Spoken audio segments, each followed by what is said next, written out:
we have already studied about our constitution, how it came into force on 26 January 1950. Today we will be talking about the salient features of the constitution, the part 1. We are already aware that our constitution is a written constitution and it is the lengthiest constitution of the world. Today we'll be learning about certain features of our constitution. Single citizenship. Our constitution provides for single citizenship.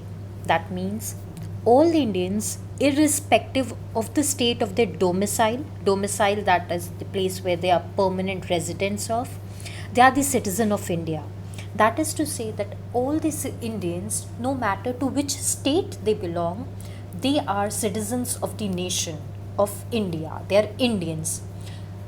This is unlike the system of America, that is where the system of dual citizenship prevails. A person is a citizen of the state also of which he belongs to and also of the nation.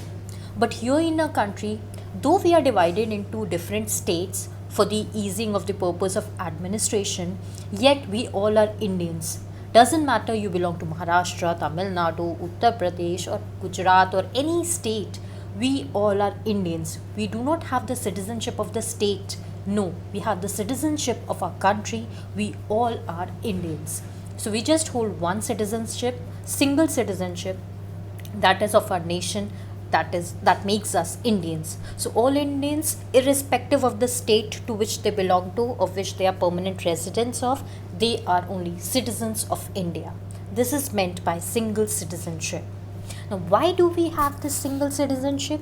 It was to ward off separatist tendencies so that we do not get divided on the basis of the states we are divided into. We do not ever develop such feelings that we belong to this state, so we will promote the interest of a state and we will keep the interest of a nation aside. No, for us, our nation comes first. We all are Indians, does not matter to what region we belong, to what state we belong, we all are Indians. So to promote this feeling of unity, harmony and brotherhood among the people, we have the concept of single citizenship. No matter to what state you belong, you are all citizens of India. We all stand united as Indians. We just hold one citizenship, that is of the country, making us citizen of India. The other feature is universal adult franchise.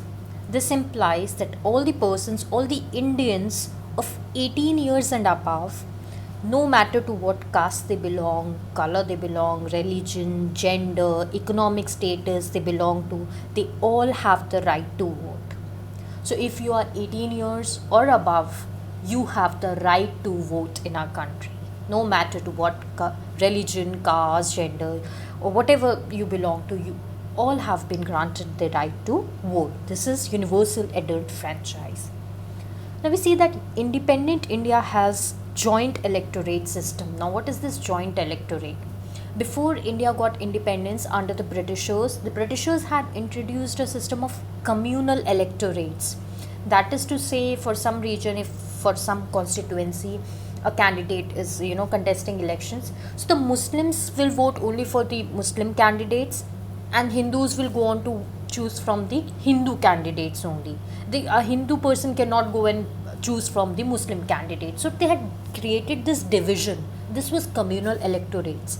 But the independent India, our constitution makers, they did away with the system of communal electorates. They introduced joint electorate. That is, in some constituency, whatever constituency you are a part of, can be having Hindu, Muslim, whatever candidates you have, you go and choose them. A Muslim can go and vote for Hindu, a Hindu can go and vote for Muslim, Sikh or any such religion. So there is no division done on the basis of religion. You will go and cast your vote from among the candidates that are contesting. You can choose any candidate of your choice and elect him.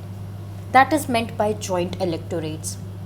For example, like if we have this system also in some constituency, the seat is reserved for women. In some constituency, the seat is reserved for backward classes. What does that imply? That implies if suppose in a region, in a constituency, the seat has been reserved for women. So only women will contest elections in that constituency, but that women can belong to any religion, could be a Muslim, Hindu, Christian, or any religion. And we have to go, and from among all the candidates, we have to choose anyone that we believe in. It does not have to be a Hindu is going to vote for the Hindu women, Muslim is going to vote for the Muslim women. No, we have the right to choose any women representative from that constituency. Similarly, in any constituency, if there is a reserved seat for backward class, so all the candidates, they have to belong to the backward class only. Doesn't matter to what religion they belong, to what economic status they belong. We all have to go, and we will be voting from among the candidates available. So that is joint electorates, where everyone goes and votes for among the candidates that are contesting the elections, irrespective of the fact to which religion they belong to. This is meant by joint electorate. Now again, why did our constitution makers introduce this joint electorate? To do away with this communal divisions, that Hindu Muslim divide, and so to do away, to foster communal harmony, to promote harmony among the people, that we all, no matter to what religion a person belongs, if he is efficient, we are going to elect him as the representative. So do away with the communal divide, to foster communal harmony, we have this joint electorate system. So by single citizenship, the feature implies we all have the citizenship of a nation, that is of our country, no matter to which state we belong, we are citizens of India. As for universal adult franchise, all the Indians of 18 years and above, irrespective of the caste, creed, religion, gender they belong to, they have the right to vote. The next most important thing are the fundamental rights of Indian citizens, the fundamental rights granted to us by our constitution. We should be aware of the rights that we possess. We should be aware that what all rights we have to be provided with, and we can fight for the rights that we have been given. So first of all, what are fundamental rights? Fundamental rights are basic human rights that are being granted to humans for their all-round development. To help them live a life of dignity, they are granted certain basic human rights which will ensure their all-round development. And these basic fundamental rights, they are given to all the citizens all around the world. In different constitutions, different fundamental rights could be granted, but it has been ensured that all citizens, they are entitled to basic human rights, to ensure that their basic requirements are fulfilled to live a decent life of dignity. So basically, fundamental rights are basic human rights which are granted to humans for the all-round development. They act as a safeguard against unjust discrimination. These fundamental rights ensure that no government or constitution makers had to ensure that no government or somebody in power is misusing their power or exercising discrimination against people. They have to always ensure that there are certain fundamental rights which have to be provided to all the citizens. All citizens are entitled to, and they cannot be taken away under whatsoever circumstances. So that is why people have been granted fundamental rights. No matter what policy the government comes up with, these are certain rights you can always avail for your all-round development. These fundamental rights, they are given in part 3 of the Constitution, and they cover from articles 12 to 35. So the part 3 of our Indian Constitution, from article 12 to 35, talks about our fundamental rights. Fundamental rights are justiciable. What do we understand by justiciable? Justiciable means that you can ask for justice if you are being denied the fundamental rights.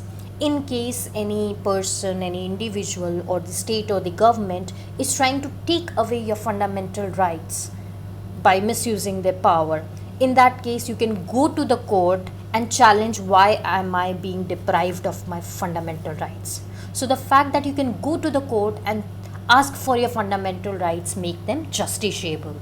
The fundamental rights are justiciable. In case they are being taken away, you are being deprived of any fundamental right, you can go to the court and ask for justice, making the fundamental rights justiciable. So there are broadly 7 fundamental rights that we'll be studying about. These are the 7 fundamental rights given, and it is better if you learn in order. It will become easy to remember the articles with which each right is associated with. Right to equality covers Article 14 to 18. Right to freedom, Article 19 to 22. Right against exploitation, Article 23 24. Right to freedom of religion, 25 to 28. Cultural and educational rights, 29 and 30. Right to constitutional remedies, Article 32. Here we see 31 is missing. Earlier there was a fundamental right to property, which was covered by Article 31. But later on, it was changed to a legal right. It was not required as a fundamental right. There were legal procedures which were involved in property related things. So it was changed into a legal right. So that was removed as fundamental right, becoming a legal right. So we have right to constitutional remedies, Article 32. And right to education was later on introduced by an act. So this Article 21A, just part of right to freedom only, this introduced the right to education. So these are the fundamental rights, and these are the articles which you have to know as well. So beginning with right to equality, which covers Article 14 to 18. What is right to equality? Equality means treating everyone equal without any discrimination on the basis of race, religion, caste, color, or whatsoever reason. Does not matter. If you are a citizen of India, you have to be treated equally. You cannot be discriminated against on any notion or any biased, view that you have. Every Indian citizen is entitled to be treated equally. So, right to equality from Article 14 to 18 guarantees equality to all the people in different fields in different ways. Let us see how. The Article 14 ensures that there is equality before law and equal protection of law. So all the citizens, they are equal before law. No matter if you are the son of Ambani or you are son of a poor laborer, the law is same for everyone. If you are being if any unjust thing has been done to you, you will be provided protection by law, you'll be ensured equality by law, you'll be ensured justice by law. So everyone is equal before law, and equal protection will be provided by law. No unjust thing could be done to you. The court of law will ensure equality and a protection of your rights and everything to you.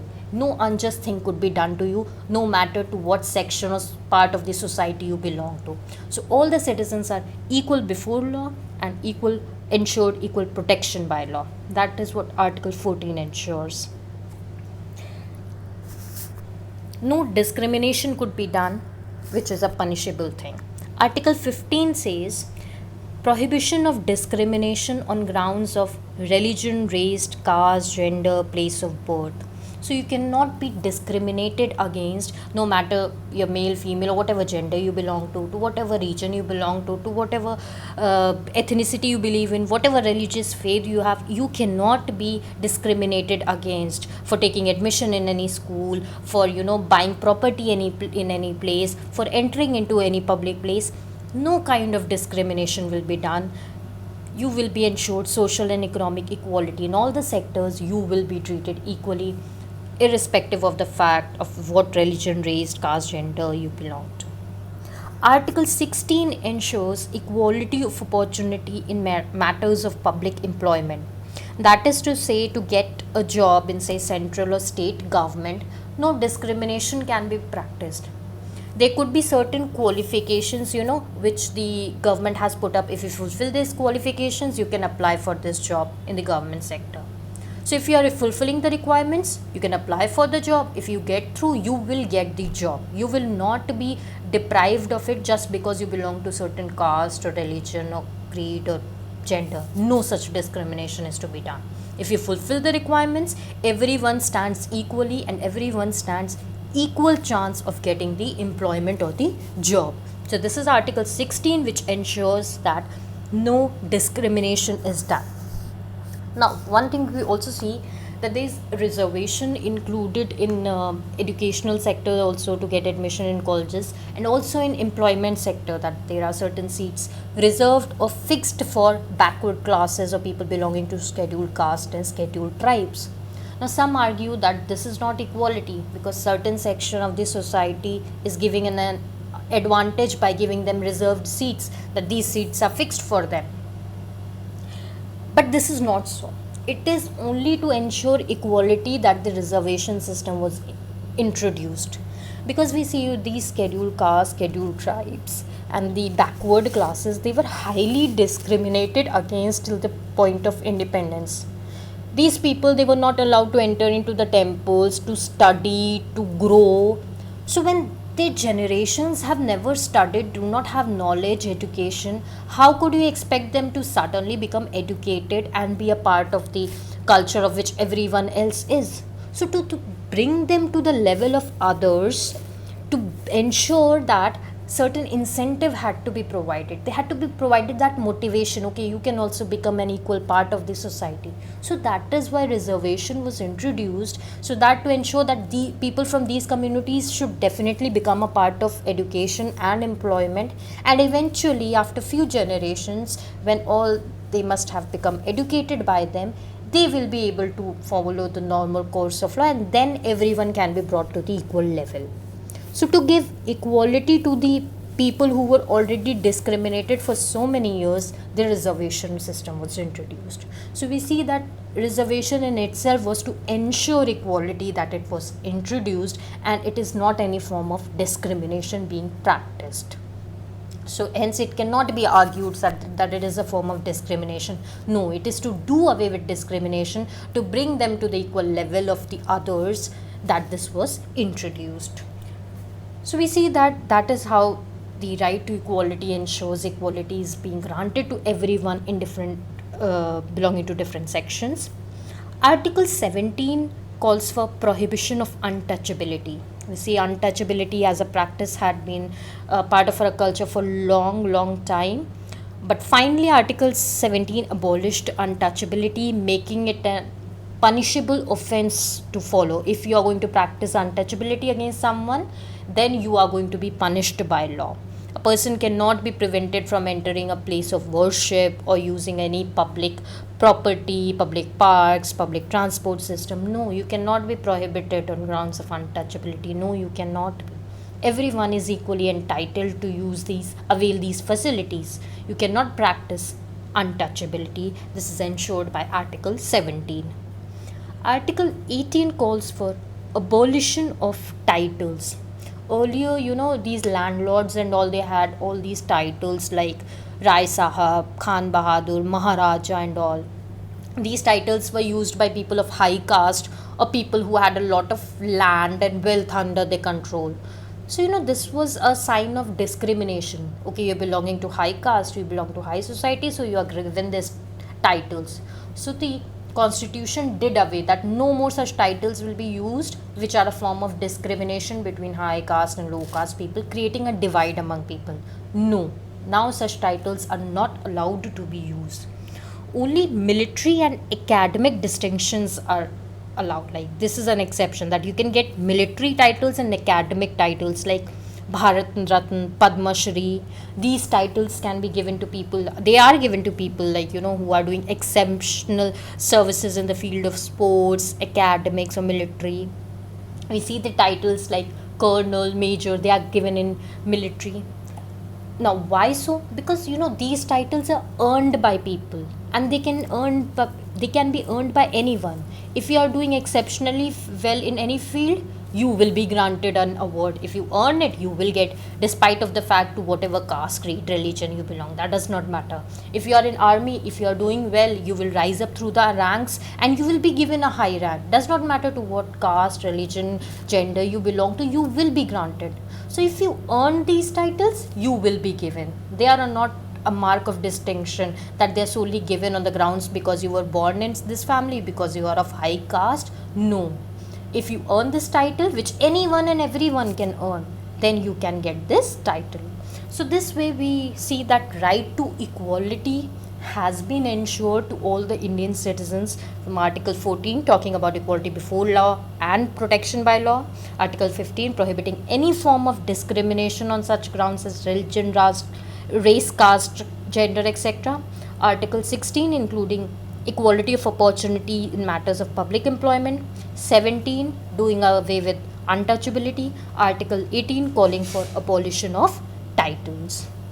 This is how right to equality. So you should be aware that you have all these fundamental rights given to you, the right to equality given to you, and quite specific. Like article 16 talks about what? Equality of opportunity in public employment. Which article calls for abolition of titles? You should be knowing. Article 18 calls for abolition of titles. Article 14 ensures equality before law and equal protection of law. Now, what is the restriction which is imposed on this right to equality? Though you have been granted this right to equality, you cannot be deprived of your fundamental rights. But in certain situations, there could be time when your right could be taken away. The 42nd Amendment Act of 1976 imposes certain restrictions on the rights to equality. What is this act imposing restriction on this right to equality? A person cannot move the court if his right to equality is restricted to implement the directive principles of state policy. You are already aware what the directive principles of state policy are, and these are the guidelines which are given to the government to work for the development of people.